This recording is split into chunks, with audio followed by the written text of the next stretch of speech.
Kadoriba election asidi di mangoinana haibe assembly election asida free and fair oiba mikhal kangonama lektabya de masina aikoi gi leba khunai asida achumba politics ke yumpham tholakani loinana aikoi gi ngasi lenga se mati leitadana lenga panda bum leiba leba ase afoba lenga ama thamge haibadi afoba government ama thamge haibadi aikoi mikhal gi kangon amadi lakadoriba assembly amadi tokhai election singa miyamna vote haibasida miyamna puning changna amadi mikhal asida aikoi gi asengba mute khanbagi matam ore free and fair oiba election gi model ama khakta miyam asibu leiba yonba yaba miyam asibu aikoi gi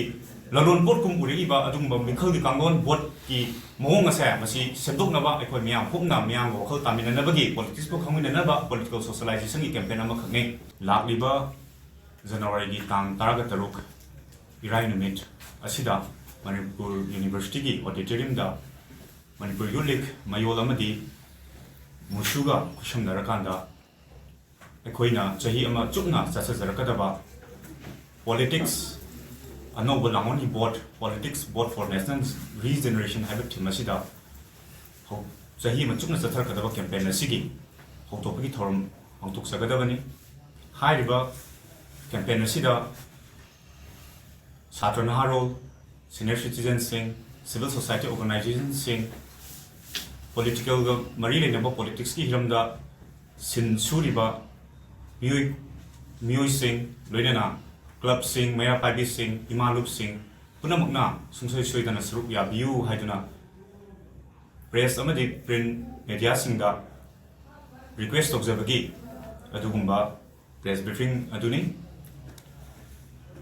mayolna chahi ma chupna chathar kadoriba Politics ano belonging board for national regeneration haiba campaign ase tasinamaki karigidamakta ekoina pangthok daba yadre na khanjar kanda pangthok naba hona jaribino haibagi apung ayo khum adusu thamjage ngasi ireba irom damgi figam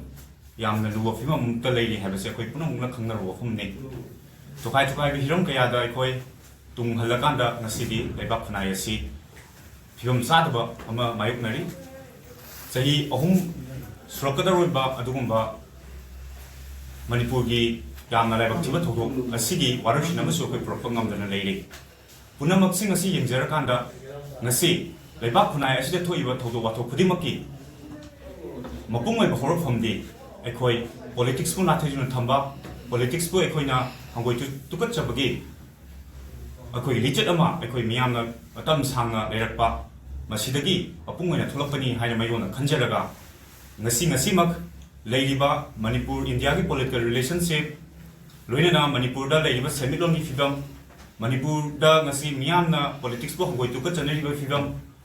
Luina, Manipur, the Toiba, putting Maki, Horpamasi, Equigi Miam, Humna, politics book, coming Nadaba Targadi, Masiki Pakum, Piba, Loi have a semigon, a chip Tazabagalona, Haiba, Miam, Humna, Equigi politics book. Khangminanabagi amadi lakadoriba assembly election asidi gi mangoinana haibe assembly election asida free and fair oiba mikhal kangonama lektabya de masina aikoi gi leba khunai asida achumba politics ke yumpham tholakani loinana aikoi gi ngasi lenga se mati leitadana lenga panda bum leiba leba ase afoba lenga ama thamge haibadi afoba government ama thamge haibadi aikoi mikhal gi kangon amadi lakadoriba assembly amadi tokhai election singa miyamna vote haibasida miyamna puning changna amadi mikhal asida aikoi gi asengba mute khanbagi matam ore free and fair oiba election gi model ama